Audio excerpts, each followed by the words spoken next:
Mesdames et messieurs, merci de votre confiance renouvelée en votre émission Outre-mer, le panel sur l'application mobile Blue OTT International en suivant l'ordre alphabétique. Retrouvez la FM ainsi que votre émission le panel. L'actualité reste dominée par la conférence de presse du président de la République Félix-Antoine Tshisekedi Tshilombo, une conférence de presse qui a impacté même les confessions religieuses divisées aujourd'hui, parce que chacun est censé se prononcer autour du changement, révision ou modification de la Constitution. Entre-temps, Martin Fayoulou a balle réelle entre lui et le secrétaire général de l'UDPS, Augustin Kabouya. Quelles sont les priorités politiques actuellement? Est-ce que doit-on nous figer, nous focaliser au changement, modification ou révision constitutionnelle, soit qu'il y a d'autres priorités? Est-ce que le pouvoir en place est en train de jauger ou tamiser la puissance de l'opposition qui semble être affaiblie d'après l'interprétation de ceux qui sont au pouvoir? Est-ce que aussi le pouvoir ne donne-t-il pas le béquille à l'opposition qui semble être affaiblie? Ce sont des questions qu'on doit se poser autour de ces grands débats républicains. Quelles sont les répercussions au cas où il y aurait changement, modification ou révision constitutionnelle? Pour en parler et en débattre, nous recevons sur ce plateau l'habitude de cette émission. Vous le connaissez très bien, le doyen Grandi. Lui est analyste politique. Doyen, merci d'avoir honoré le plateau. Merci, c'est surtout à vous qui nous invitez souvent. Merci également aux téléspectatrices et téléspectateurs qui nous regardent et puis nous tolèrent, puisque tous ne partagent pas le même point de vue que nous, mais au moins nous écoutons, nous tolèrent. Très bien, merci beaucoup à vos côtés. Vous avez M. Clément Luzumu, qui est communicateur de l'UDPS Tshisekedi. Il a disparu dans les paraîtres, ça fait très longtemps. Vous réapparaissez aujourd'hui. Merci d'avoir répondu présent. Merci beaucoup, M. Jean. Je suis très heureux de me retrouver dans ce plateau pour l'honneur que vous nous faites, et surtout que je suis à côté du doyen Gandhi que j'ai toujours vu, surtout sur d'autres plateaux. Je me sens très heureux d'être à ses côtés aujourd'hui pour un peu en discuter. Mais lui, réformiste politique, bien sûr, cela n'empêche pas que je puisse apprécier cet aîné. Alors, je me sens très heureux d'être avec lui dans un plateau de télévision aujourd'hui. Ça me fait du bien. Je précise que, scientifiquement parlant, vous avez les droits de faire un jugement de valeur sur les argumentaires du doyen Gandhi. Oui, c'est vrai. N'ayez pas pitié du fait qu'il soit aimé et qu'il soit analyste politique.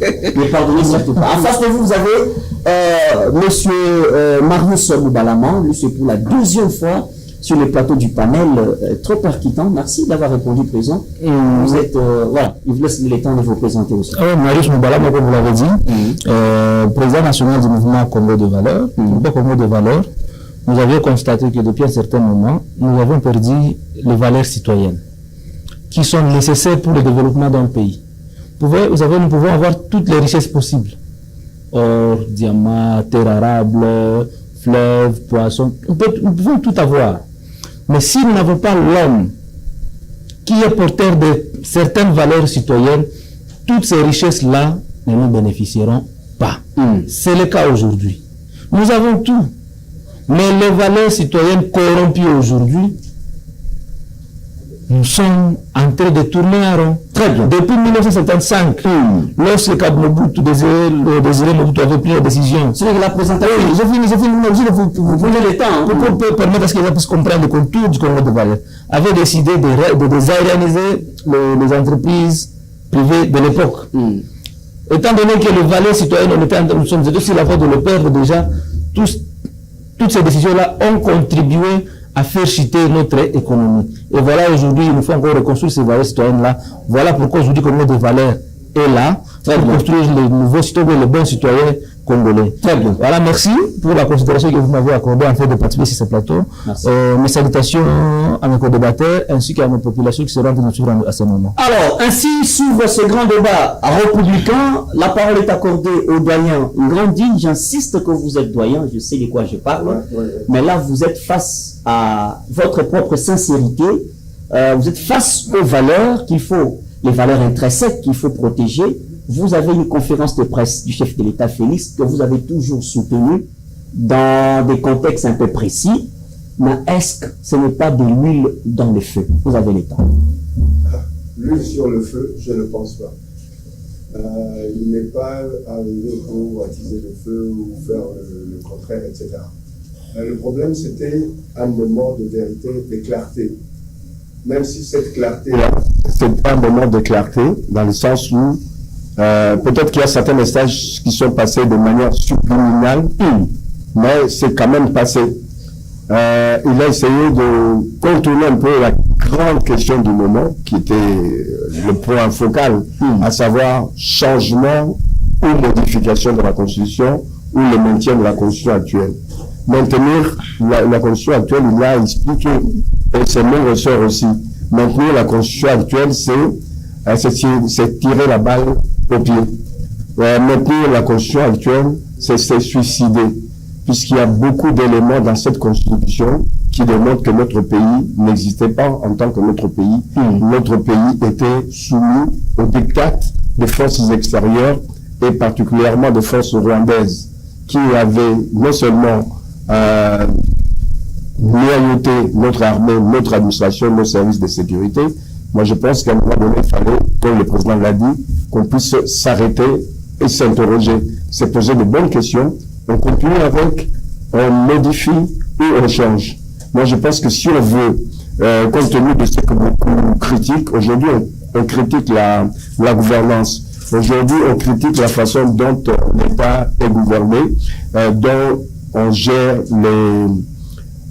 les finances de la République démocratique du Congo. Je pense qu'il y a une nécessité qu'on puisse changer la configuration de l'État et de sa gouvernance. Comment pouvez-vous expliquer que dans chaque région, il y a un gouverneur, il y a des députés provinciaux, des gouverneurs provinciaux, et puis presque tous aux trois quarts naviguent dans l'inertie. Les choses n'évoluent pas. Qu'est-ce qui évolue? C'est les tractations pour les enveloppes entre les gouverneurs et les députés provinciaux. Vous regardez Kinshasa, nous vivons, il y a une léthargie telle que beaucoup de choses ne vont pas. On n'a jamais senti qu'il existe un gouvernement provincial, on n'a jamais senti qu'il y a un parlement, ou du moins l'Assemblée provinciale, pour pouvoir interpeller soit un ministre provincial, soit le gouverneur lui-même. On est dans une léthargie totale. Donc il y a nécessité qu'on revoie, qu'on révisite ce fonctionnement de l'État, que ce soit sur le plan du gouvernement central, que ce soit au niveau du gouvernement provincial. Ça pose un problème. Il y a des problèmes ici, puisqu'il y a un petit problème technique, ça ira. Donc, je pense qu'il y a lieu de révisiter notre fonctionnement, quitte à changer du tout au tout. Très bien, merci beaucoup. Merci d'avoir utilisé l'esprit synthétique, c'est très, très capital. Vous voulez faire un peu de shit? Oui, merci. Alors, monsieur Marus va balayer, on fait le balayage. La parole est accordée au docteur Clément. Il semblerait que le fait que vous avez découvert que l'opposition est affaiblie, alors tous les discours et tous les concepts sont permis d'être prononcés sans tenir compte des conséquences y afférentes. Alors, on veut savoir, est-ce que pour vous, le moment était opportun pour le chef de l'État de Conso d'être à la face de la presse, touché aux questions sensibles? Vous avez le temps. Bon, je ne sais pas qu'est-ce que vous appelez question sensible d'abord, c'est les points sur les changements de la Constitution ou bien tout ça. Je ne sais pas si vous pensez que vous pouvez relativiser sur le point de presse du président de la République. Si vous pensez que ce que le chef de l'État a traité lors de sa conférence de presse est relatif ou relatif, c'est de prime abord, ce que je vais déjà vous dire est que nous, à l'IDPS, vous savez bien que avant même que l'UDPS accède au pouvoir, nous avions déjà fustigé cette constitution ici. Donc tout ce qui est dedans, il y a des choses qui ne pouvaient pas faire évoluer le pays. L'UDPS avait pour nous qu'une fois accéder au pouvoir, nous devons procéder au changement. Ça, c'est ce qui s'est dit. Oui, ça c'est notre père. Vous savez que ça ne peut pas échapper à l'UDPS. C'est un projet conçu depuis longtemps qu'on devrait changer. D'ailleurs, nous, on n'avait même pas adopté. Parce que la Constitution, vous savez, ça a été... il y avait, je pense, 40 quelques % de non. Alors, vous pensez que cette majorité-là, ce pourcentage-là de dire non à cette Constitution lors de son adoption, vous pensez que c'est une mince affaire? Donc, ne pensez pas que c'est aujourd'hui que le président a l'idée de changer cette Constitution. Non, c'est un projet déjà bien construit par l'UDPS au moment où on devrait accéder au pouvoir. Parce que dans cette Constitution, il y a tellement de très mauvaises choses qui ont fait que le pays soit pris en otage par des étrangers. Est-ce que vous pensez que le contexte vous est favorable? Alors, vous voulez quel contexte? Il faut que Jésus vienne avec un autre contexte ou comment? Qu'est-ce que vous appelez contexte? C'est ça même le moment de changer cette constitution. Et ça ne doit pas se faire tel que les gens soient en train. Il y a des voies à suivre par les voies référendaires, ça doit passer par l'Assemblée nationale. Et puis on va procéder à son changement où c'est la population qui va décider. Très bien. Alors qui est celui-là qui doit interdire au président de la République d'initier un pareil projet? Donc il n'y a personne qui peut, parce que même la Constitution lui-même là prévoit des mécanismes pour sa modification. Alors qui est celui-là qui doit venir s'interposer pour qu'on ne puisse pas toucher à cette constitution? C'est pas un testament de Dieu mis sur terre. Très bien. Merci beaucoup. Merci surtout pour le timing. Alors, monsieur Marous, vous avez suivi, il y a l'UDPS et puis qui a parlé. Apparemment, c'est un jeu politique. Quand on vous trouve faible, chacun cherche à inventer ce qu'il faut inventer, à imposer ce qu'il faut imposer. Le moment était propice pour les chefs. Okay, merci beaucoup. Permettez-moi d'abord de remettre ce que nos co-débatteurs ont dit et après revenir sur la question. Monsieur Ngandi, je le connais très bien pour avoir participé sur plusieurs plateaux avec lui. Un monsieur très rationnel, seulement que le problème... Il est transversal. Le problème qu'il a, il n'arrive pas à bien exprimer son intelligence, son patriotisme par rapport à son appartenance politique actuelle. Il est lié, et ce lien-là réduit sa capacité d'aller plus loin dans sa réflexion pour l'intérêt du peuple. C'est-à-dire que je l'invite à partir d'aujourd'hui à se libérer de ces jougs-là pour être utile à la population. Je le connais très bien, ce n'est pas aujourd'hui, ça fait plus de 4 ans que je fais le débat avec M. Ngandé, mais il se perd. Ici, dans son argumentaire, il vient d'accuser la décentralisation comme quoi c'est un problème pour notre pays. Nous, peuple, nous avions voté pour la décentralisation à travers la Constitution, parce que cette Constitution-là établit la décentralisation. Et c'est quelque chose de bien, parce qu'à l'époque, on se disait que non, tout était centralisé à Kinshasa, et ça faisait que la machine soit lourde. Aujourd'hui... Et le bilan? S'il vous plaît. Aujourd'hui, il vient dire que non, le bilan n'est pas positif parce que... Non. Le problème réside au niveau de texte. La décentralisation n'est pas appliquée dans sa globalité. Mais également, les gouverneurs sont élus, les gouvernements provinciaux sont mis en œuvre, mais il faut face à un problème de manque de moyens. Ils ont de la politique, mais ils n'ont pas les moyens de leur politique. Il faut lire l'article 175 de la Constitution, qui parle de la retenue à la source de 40% des recettes mobilisées par les provinces à caractère national. Ça veut dire qu'à la base même, les liens de mobilisation, on doit retenir 40%. Mais ce n'est pas ce qui s'est fait. Au lieu de rétrocession. Non, ça, ce n'est pas, ça, je ne parle pas de la rétrocession, je parle de la retenue à la source. Donc, avant que le gouvernement provincial envoie les 100% des recettes mobilisées à Kinshasa, il doit soutirer 40%. Ça, c'est la Constitution qui le dit à son article 175. Mais les politiques centrales de Kinshasa ont manigancé pour nous amener à la logique de la rétrocession. Ils imposent aux gouvernements provinciaux d'envoyer les 100% de leurs recettes à Kinshasa pour que Kinshasa puisse rétrocéder 40%. Ça, c'est déjà la violation de la Constitution. Pourquoi ne pas retenir au niveau des C'est Kinshasa. Les 60% ici. C'est le gouvernement de Kinshasa qui ont imposé cette politique-là au gouvernement provincial. Au-delà de ça, ça veut dire que les gouverneurs que vous accusez aujourd'hui n'ont pas le moyen de leur politique. Pour preuve, les ministres de l'Intérieur, les ministres des Finances, ça s'appelle qui de vous faire, c'est vous qui devez le connaître mieux plus que moi. Il a dit quoi? Que tout ce que vous voyez à Kinshasa, c'est lui qui les finance. Qu'a fait les budgets votés à l'Assemblée provinciale de Kinshasa? Si c'est le gouvernement central qui doit financer les travaux de voirie urbaine, la construction de routes à compétence de la province par le gouvernement central. Ça, c'est déjà une atroce. Et vous, monsieur Nandi, vous devez venir condamner ça sur le plateau pour le bonheur, pour l'intérêt du peuple. Mais également, il faut lire encore, messieurs les journalistes, l'article 181 plutôt, de la Constitution, qui parle de la Caisse nationale de péréquation. Parce que vous savez qu'il y a des provinces qui sont moins nantis par rapport à d'autres. Les constituants avaient prévu la Caisse nationale de péréquation pour que cette caisse-là soit à mesure de créer de l'équilibre entre une province nantie et une province moins nantie pour que le développement aille de pair. Ça veut dire que cette caisse-là avait pour mission de financer les gros projets que les provinces qui n'ont pas assez de moyens peuvent financer. Mais la Caisse nationale de péréquation est presque inexistante. Ça ne fonctionne pas. Est-ce que ça, c'est le problème de la Constitution ou le problème des hommes qui ne veulent pas appliquer les lois? Il faut lire. La décentralisation consacrée par la Constitution est accompagnée par une loi organique qui encadre la décentralisation. Est-ce que cette loi-là est respectée à la loupe? Je vous donne un exemple très récent ici. Monsieur Nance, vous étiez candidat conseil communal dans votre commune d'Engalema. Vous vous imaginez que les élections ici, de 2023, nous avions voté les conseils communaux. Ça, c'est dans le cadre de la décentralisation. Mais vous votez les conseils communaux qui sont censés voter les bourgmestres. Mais les bourgmestres qui sont là sont nommés par le décret, par une ordonnance. Est-ce que ces députés-là, ces bourgmestres, seront-ils redevables face à un conseil communal élu?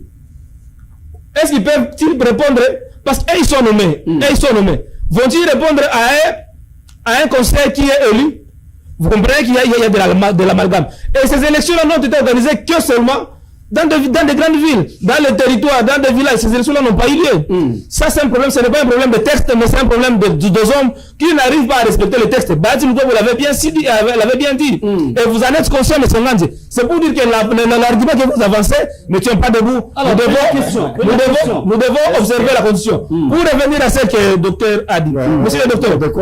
Vous êtes à deux mentions, je devais d'abord ramasser docteur. Vous aurez votre temps. Permettez-moi de dire au docteur, quand vous venez sur le plateau, ne venez pas raconter ce que vous pensez.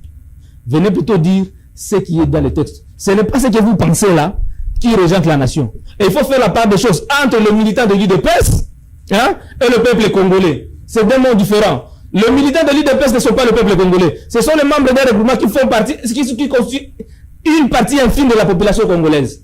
Il faut faire la part des choses.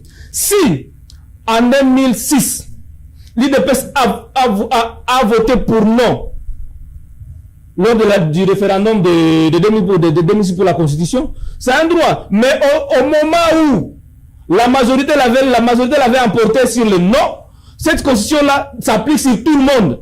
Il ne faut pas dire que cette Constitution ne vous concerne pas parce que le chef de l'État a prêté serment sur la même Constitution, monsieur. Ne venez pas dire ici que c'est du rien, c'est du papier qu'il faut jeter dans la poubelle. Même si vous avez voté pour le non.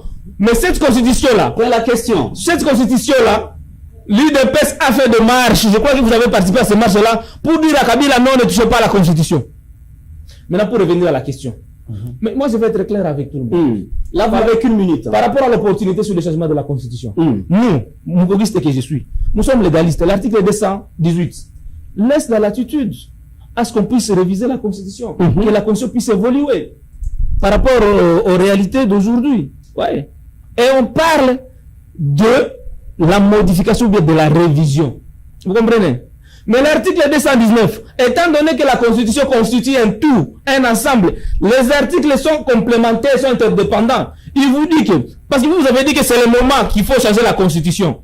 Pendant l'état de siège, pendant l'état de guerre, pendant l'état d'urgence, pendant le moment au sommet de l'État, il y a l'intérim. Le moment n'est pas propice pour parler changement de la Constitution. Très bien. C'est quoi les besoins de la population aujourd'hui? Les besoins de la population, c'est la paix, c'est le pain, c'est l'accès facile aux infrastructures de base, c'est l'éducation des enfants, c'est les soins de santé. Merci. Donc, ce qui doit préoccuper les Congolais aujourd'hui, ce qui doit préoccuper les Congolais aujourd'hui, c'est d'abord la paix. Qu'on établisse d'abord la paix, que l'autorité de l'État puisse établir sur tout le territoire national pour que nous puissions passer autre chose. Mais venir aujourd'hui avec ce débat-là de changement de la Constitution, vous êtes à côté, vous n'êtes pas en train d'aider le chef de l'État. Non, je n'ai pas dit qu'on va automatiquement changer la Constitution maintenant. Commencez maintenant à évoluer dans votre Le journaliste a demandé est-ce que le moment est propice? C'est ça, non? Vous avez dit oui. J'ai dit oui. Qu'est-ce qui va empêcher d'y penser dans ce sens? La guerre à l'Est. La guerre à l'Est. C'est pas le peuple qui sont en train d'être tués là-bas. Ne peut pas nous empêcher de penser. Écoutez-moi. La population qui sont de mourir en Ituri, ça ne vous dit rien? Merci. Les gens de finalement sont en train de tuer à coup de machette, mon frère. Et pour vous, on ne voit pas tous les efforts fournis. Et pour vous, ce débat, ça ne doit pas faire débat. Mais ce que vous devez laisser, c'est de venir ici parler de constitution. Et moi d'abord la population. Ayons la compassion de ce peuple de l'Est là, qui se tue chaque jour. Ce n'est pas question de l'opposition. Non, ce n'est pas question de l'opposition. Mais c'est le peuple qui est en train de mourir. C'est le peuple qui manque le médicament. C'est le peuple qui manque la nourriture. Nous devons avoir de la compassion vis-à-vis de ce peuple-là. Qui pointe pour 2028, c'est ça que vous voulez. Trouvons la paix. Ça ne peut pas passer. Merci. Doyen Grandi. On doit corriger ce pays. Doyen Grandi, quand nous parlons des répercussions, il ne faut pas situer le Congo que dans le Congo. Il faut situer le Congo aussi dans la sous-région. Oui. Aujourd'hui, le Congo veut une amitié un peu transparente avec l'Ouganda, notamment la participation à l'investiture du président Félix, à l'investiture de Yoweri Museveni, et le Congo a signé des partenariats militaires, tout ça. Est-ce que vous pensez que, ne voyez-vous pas, non, j'arrange ma question, ne voyez-vous pas que ces dossiers du changement, modification, révision constitutionnelle, n'est qu'une distraction aux vrais enjeux qui guettent le Congo dans des circonstances précises où le Congo est dans l'obligation d'aménager sa diplomatie avec la sous-région et avant d'aller à la communauté internationale. Vous avez le temps. D'abord, compléter ce que les uns et les autres ont dit. Vous avez le temps de balayer. Notre ami Moubalama a dit, en disant que si ça ne marche pas, ce sont les hommes, si ça ne marche pas, puisque l'État central garde tous les moyens à Kinshasa. Faux. Le peu de moyens qu'il y a, ils ont ce que l'équivalent de la DGRK de Kinshasa. Ils ont des régies financières. Ils ont de l'argent qu'ils dépensent. Chaque fois quand un gouverneur est menacé, ils trouvent l'argent où pour donner aux députés. Cette institution de la décentralisation est assise sur une supercherie, sur la corruption. La plupart de ces gouverneurs ont été élus suivant la corruption qu'on avait mis en place. C'est votre pouvoir. Vous accusez votre pouvoir de la corruption. Qui avance les argumentaires. Donc, ces institutions, ce sont les institutions de la corruption. Les gens ne sont pas là pour gérer le pays. Ils sont là pour se maintenir au pouvoir. À chaque mouvement de la députation. C'est comme si la Constitution contrôle la politique même du pouvoir. Voilà. Il y a même plus de constitution dans ça. Ils se sont créés leur loi. La loi d'échange, l'échange frauduleux. C'est-à-dire, pour me maintenir au pouvoir, je suis obligé de saupoudrer ces députés à chaque période, etc. À quel moment et avec quels moyens ils vont développer leur province? Si tout l'argent passe dans la redistribution avec le conglomérat de députés et de gouvernement. Ça se passe là-bas, en province, ça se passe de la même manière ici, à Kinshasa. Qu'est-ce qui explique que certaines provinces avancent un peu, comme la province de Lualaba? Il n'y a pas la même loi qui régit Lualaba avec ici, avec Kinshasa, avec d'autres provinces. Ben, lui, il arrive avec les moyens qu'il a. On dira qu'ils ont plus de moyens, puisqu'il y a des sociétés, des entreprises d'extraction des minéraux, etc.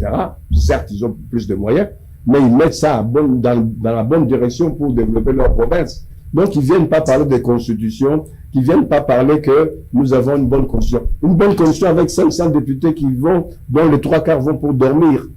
Et il y a des émoluments énormes. C'est le problème de la Constitution. Ou bien c'est des problèmes de choix. Cette assemblée, c'est un problème de constitution. On peut réviser, le nombre de députés, supprimer, c'est toujours la constitution, supprimer le Sénat, il sert à quoi? Vous pouvez expliquer au peuple à quoi sert le la Sénat? chambre des sages. Ouais, mais ça, c'est quel Qui sage? réfléchit sur C'est quel sage? Si le Sénat n'existe pas, c'est qu'il ne serait pas aujourd'hui au pouvoir. S'il vous plaît. Tu ne viens pas de démissionner sous son poste de Oui. Si le Sénat n'existerait pas, Tshisekedi ne serait pas aujourd'hui président de ce pays.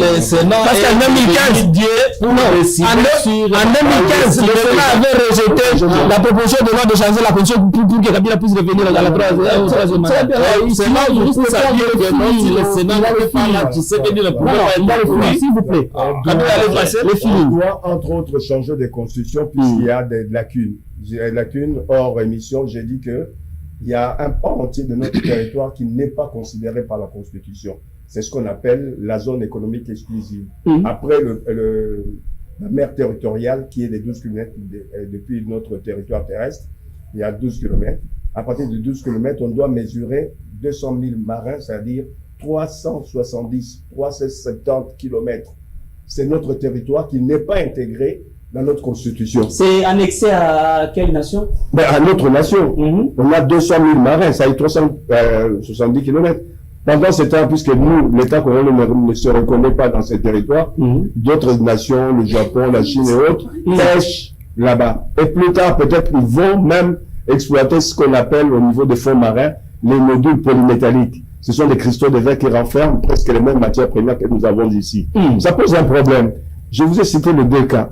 C'est grave déjà que c'est très bien. Et puis le fait que on ait complètement supprimé une des dispositions clés qu'il y avait dans nos constitutions passées, notamment à l'époque de Mobutu, à savoir que le sol et le sous-sol. Dans le Bakajika, c'est où?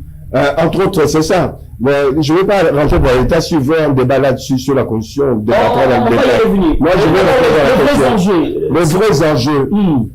Vous avez bien dit qu'actuellement, il se passe que la plupart de nos voisins signent des accords de défense avec nous. Vous savez pourquoi?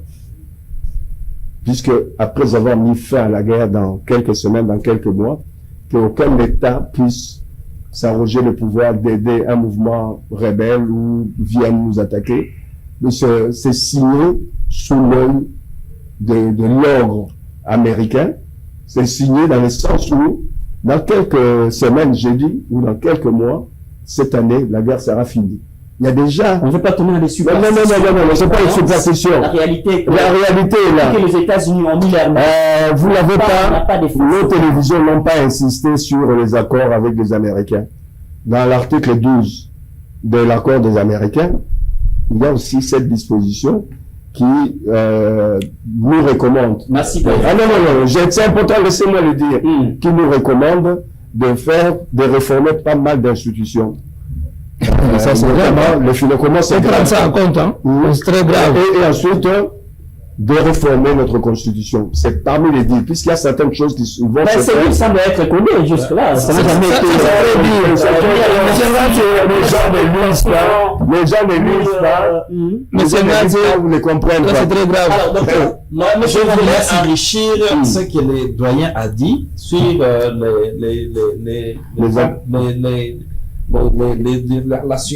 l'espace marine. La zone économique exclusive. Voilà.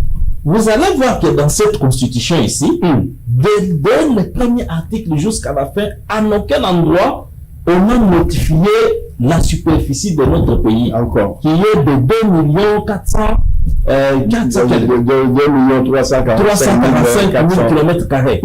Si tu prends cette constitution, premier article jusqu'à la fin, tu ne peux pas trouver ça. Tu sais pourquoi les gens qui avaient écrit cette constitution avaient laissé cet endroit-là vide? Les tensions, voilà. C'était de devenir démembrer le pays. Parce que les Congolais ne peuvent pas connaître même leur pays à quelle superficie. Donc, Mais ça, c'est une révélation grave. Nous avons les téléphones ici. Moi, je peux avoir cette histoire-là. Attendez. Non, Je peux vous dire, c'est un petit truc comme ça. Ça ne me prendra pas des éléments. Non. Attendez. Nous sommes dans le temps. Dans l'espace. L'article 1er de la Constitution de la République démocratique du Congo du 18 février 2006, tel modifié en ce jour, définit la RDC comme un État de droit indépendant souverain dont les frontières incluent l'ensemble du territoire sans toutefois y mentionner explicitement le chiffre exact de la superficie. C'est comme une interprétation là. 1,345 km². Alors, l'article 1er de la Constitution, il consacre l'intégralité du territoire et définit le pays comme un État unitaire, mais la superficie numérique est généralement citée dans les documents de présentation géographique comme les souligne. Vous voyez qui? Ils ont minimisé. Ils n'ont pas minimisé. Donnez-moi la Constitution. Ça n'était pas mentionné De la famille. parce que La Constitution. ils savaient que ces pays ici, nous devons les démembrer pour tripatouiller ou soit déranger notre superficie réelle. Très bien. Parce que leur projet soit de scinder les pays, c'était l'ancien projet. C'est pourquoi ils ne pouvaient pas mettre ça pour mettre les gens en difficulté. Alors vous allez dire qu'il y a une constitution comme ça qui ne dit déjà pas la superficie de notre pays. Nous allons laisser cette constitution rester comme ça pour que ces étrangers-là continuent à venir occuper notre pays. Très bien. Alors, monsieur Marius. Merci beaucoup. C'est compliqué quand j'attends la réaction de mon frère de l'UDPS, qui s'est laissé emporter par l'intelligence de monsieur Ngandi. C'est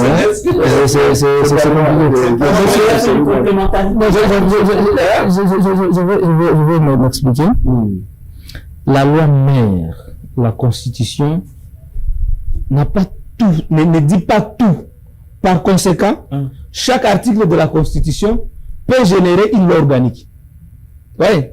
Toutes les lois que nous avons dans notre pays sont conformes à la Constitution, sont issues de la Constitution. C'est la substance, c'est la substance. Non, s'il vous plaît, s'il vous plaît, s'il vous plaît.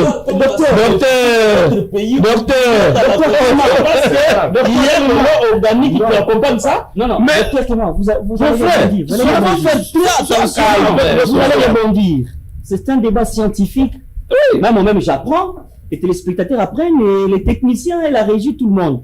On fait une complémentarité. C'est que vous avez dit laisser le temps qu'il puisse. Non, les lois organiques existent pour compléter la Constitution.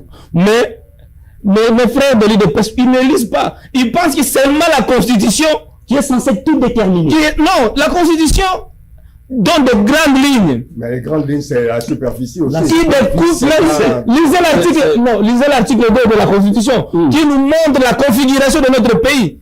Ouais. Vous avez posé une question très... Donne-moi la Constitution. Vous avez posé une question très capitale par rapport aux enjeux de l'air. La sous-région, ainsi de suite, voilà. Nous, mukwégistes, nous l'avions déjà dit que c'était une grosse erreur d'arriver signer l'accord de Washington, parce que l'accord de Washington faisait sortir plusieurs limites qui étaient porteurs de germes mais qui allaient perpétuer les conflits aujourd'hui. Quelles sont ces limites-là? À Washington, on nous a amené dans une logique bilatérale, un conflit entre la RDC et le Rwanda. Et pourtant, le conflit que nous vivons aujourd'hui est un conflit régional, où l'Ouganda est acteur majeur, le Burundi est acteur majeur, le Rwanda est acteur majeur, le Rwanda, le Kenya, le Tanzanie, tout ce monde-là sont des acteurs majeurs. Mais ici, sur la table, il n'y a que la RDC et le Rwanda. Ouais. Rappelez-vous qu'il n'y a pas très longtemps, nos frères de l'Ituri ont été tués sur le coup de machette, alors que nous avons une opération conjointe entre le FARDC et le ZPDF en Ituri. D'ailleurs, le ministre de l'Intérieur devrait être interpellé pour donner des explications par rapport à cette opération conjointe-là de IPDF et FARDC. Ouais. Ça veut dire que aller en bilatéral avec le Rwanda, c'est déjà un problème. Ouais. Nous, on s'attaque seulement au Rwanda, alors qu'il y a l'Ouganda qui coopère bien avec le Rwanda pour tuer le Congolais, pour voler, pour piller. Il y a un lobby fort de Kenyans qui sont derrière le Rwanda. Mais nous avons pris des risques ici au Congo de vendre nos banques au Kenya. Et ce sont les Kenyans qui contrôlent les finances congolaises. Les deux grandes banques puissantes du Congo sont aujourd'hui contrôlées par les Kenyans. Je ne vais pas citer les banques ici pour ne pas faire la publicité. Ouais. Mais deux grandes banques, renseignez-vous, M. Ngati, vous allez voir qu'ils ont été vendus pendant ce régime ici au Kenya.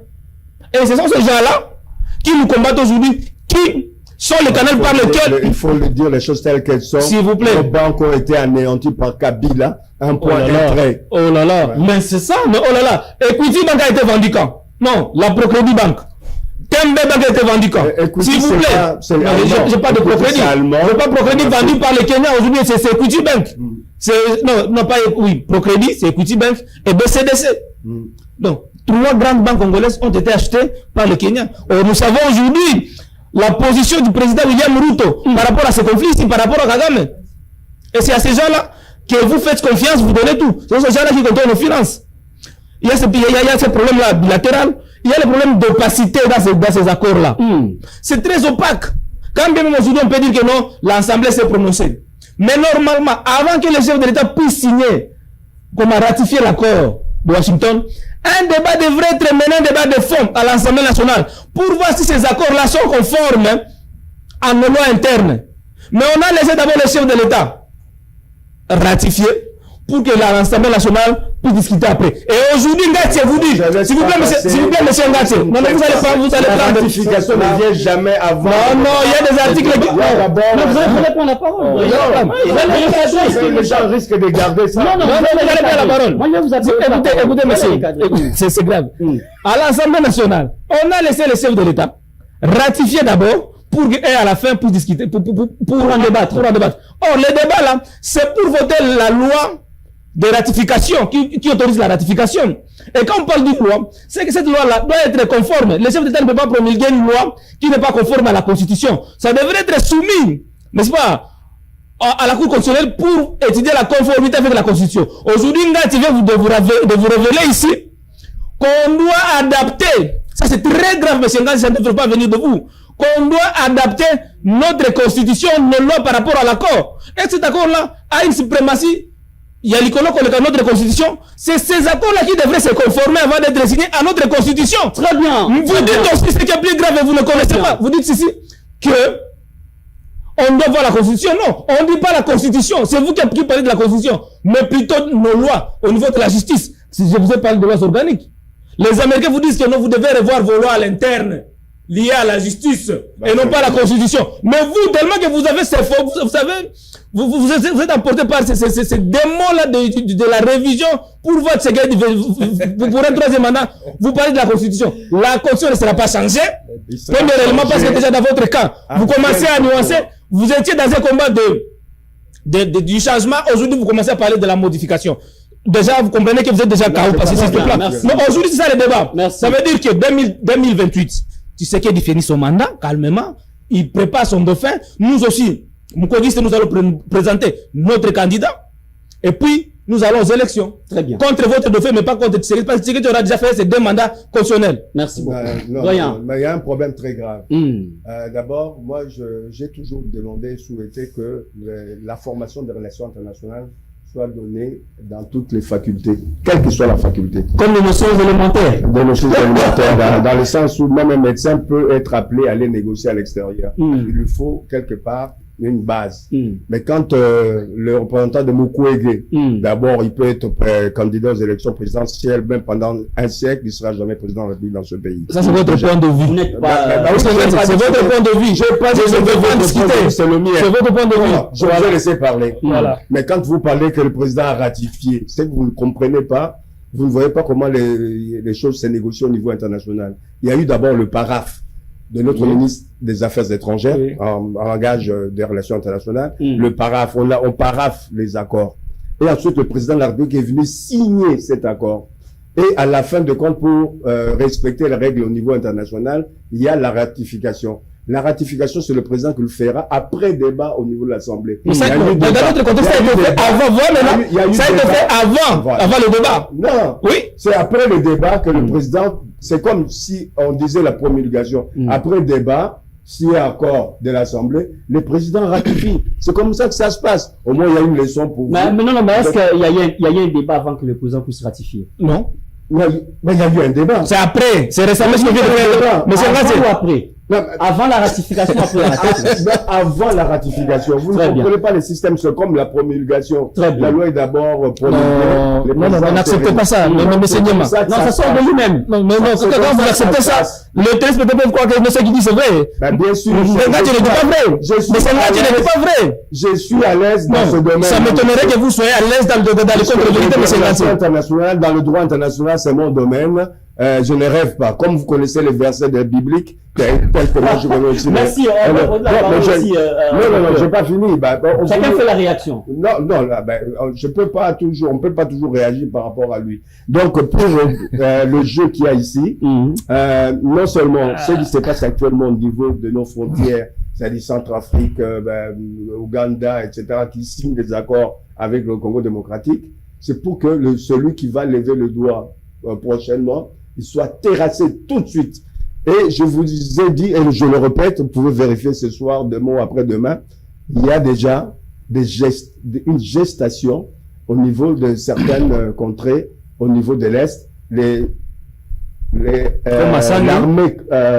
rwandaise, les M23 AF, M23.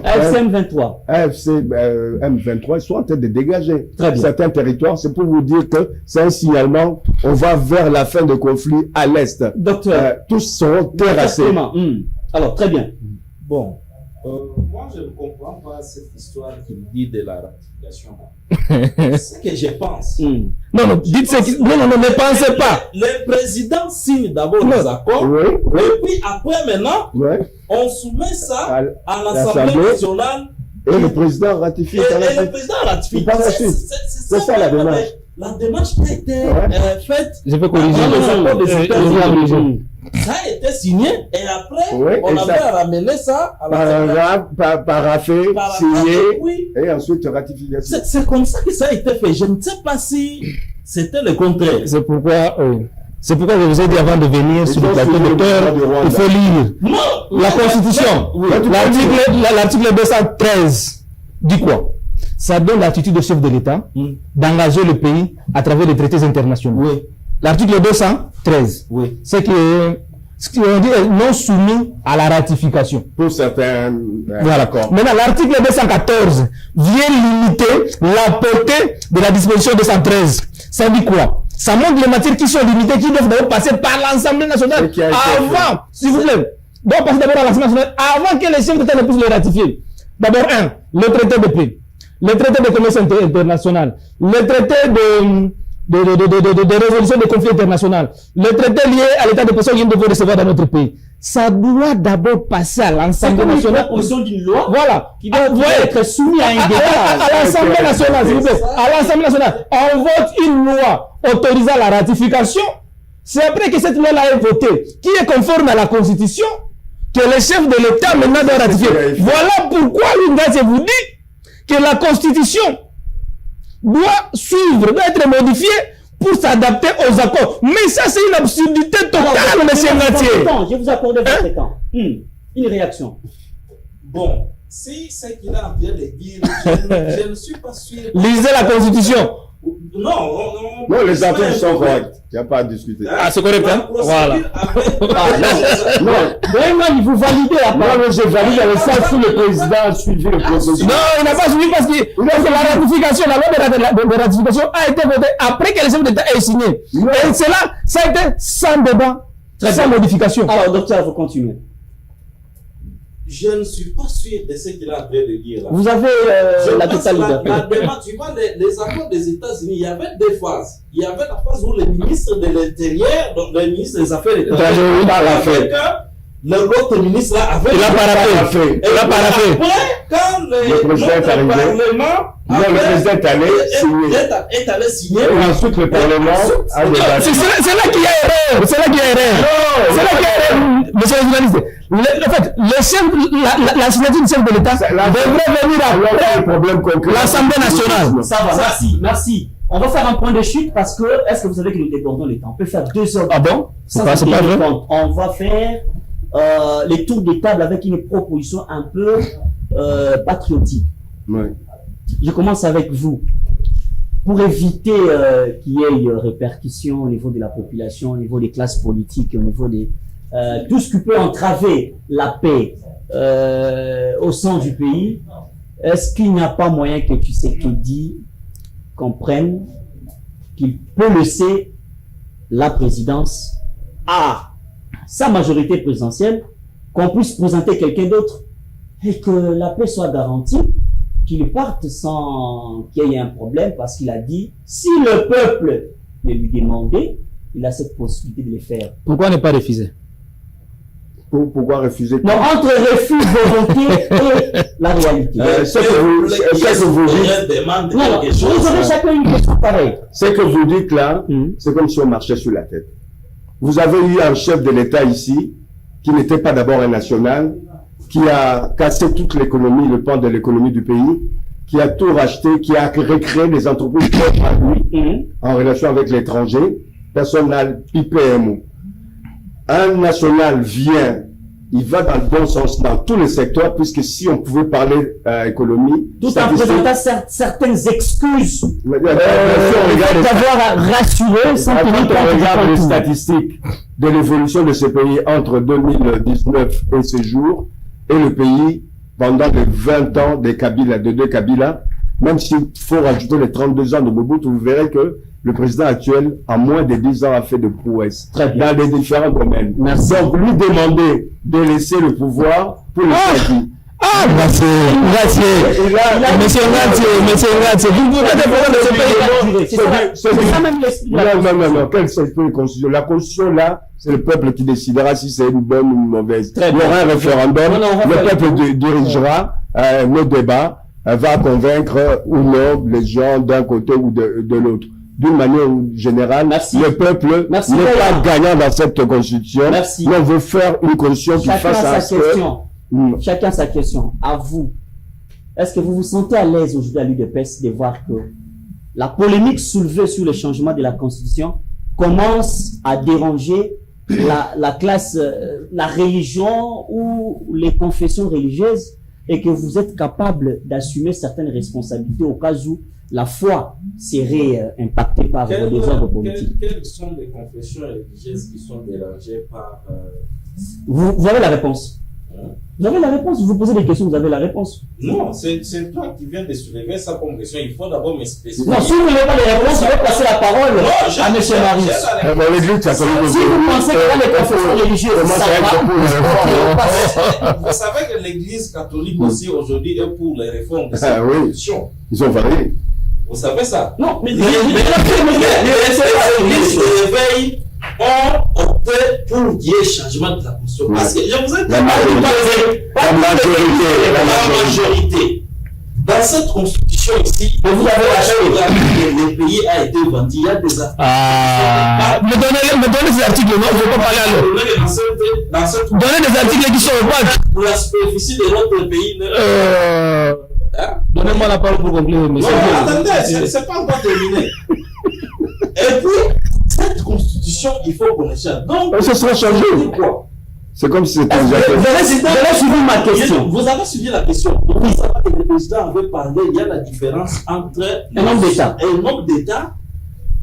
un homme politique. Vous êtes de quel camp? Nous sommes des hommes d'État. Mais qui sont les politiciens? Les politiciens sont ces gens ici qui veulent à tout prix faire des élections sans voir l'avenir du pays. Vous allez diriger un pays, c'est bon. Vous allez diriger quel pays qui a été vendu, un pays qui est sous prédation à tout moment. Très bien. Par rapport à cette constitution. Très bien. C'est le moment de procéder au changement. Et pour même quand on veut changer cette constitution, on n'a pas dit que c'est immédiat. On fait si. Il y a des procédures à suivre. Il y aura un référendum. C'est le peuple qui va décider qui est souverain de toutes choses. Merci. Si le peuple décide qui est celui-là qui viendra interdire au peuple de ne pas voter pour le changement de cette constitution. Alors, monsieur Marius, vous avez aussi une autre question. Oui.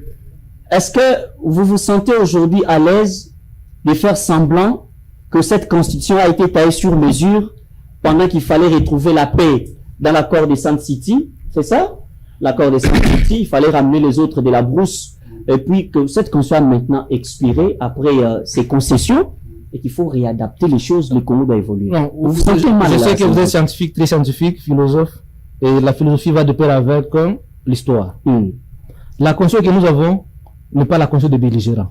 La constitution des belligérants, c'est la constitution qui avait regenté la période de la transition. On est d'accord, hein? Que pendant la période de transition, il y avait une constitution de la transition qui nous avait géré. L'actuelle constitution, c'est la constitution des Congolais votée à la majorité des Congolais. Très bien. Faut pas dire que c'est une question de belligérants. Je reviens par rapport à la question. Non, ça ne peut pas passer. S'il vous plaît. S'il vous plaît. Avant les avantages il n'y a pas des avantages. C'est la constitution du peuple. Pour revenir, moi, je ne peux pas quitter ici ça, c'est le message de la paix. Merci, Anta. Et cette stratégie-là de la paix, nous soutenons même la résolution 2773. Et nous tous, Congolais, nous devons tourner vers la résolution pour nous amener sur la voie de la paix. Parce que moi, la résolution avait appelé à la démantèlement des administrations parallèles, chasser l'inventaire et les sur notre territoire. Aller dans la continuation, soutenir l'accord de Washington, on est dans la perdition totale et nous ne pas arriver à la paix durable. Ça n'est fini. Mesdames et messieurs, nous disons un grand merci à tous nos invités d'avoir répondu présent à ces grands débats républicains. C'est ça la touche particulière du panel. On ne serait pas là pour commencer à changement en constitution, ainsi de suite, mais sortir les argumentaires les plus solides pour édifier ceux qui nous suivent et nous-mêmes ici sur le plateau, la complémentarité et la règle d'or. Un grand merci à l'équipe technique de la FM de nous avoir accompagnés, mesdames et messieurs. On se retrouve très prochainement avec ces mêmes plaisirs, mais nous savons très bien que même les acteurs religieux qui sont derrière ces projets de changement des constitutions, il faut commencer à revoir l'histoire de tout un chacun. Et Jiba, on doit revoir son histoire. L'acteur politique, non. On a dit la vérité.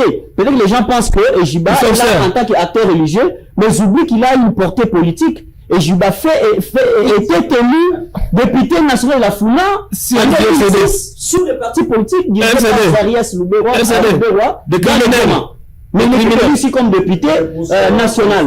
Nous disons que il n'y a pas cette influence de la politique dans la religion pour déranger les âmes du Christ. Alors, on se retrouve très prochainement avec ce même plaisir. Merci.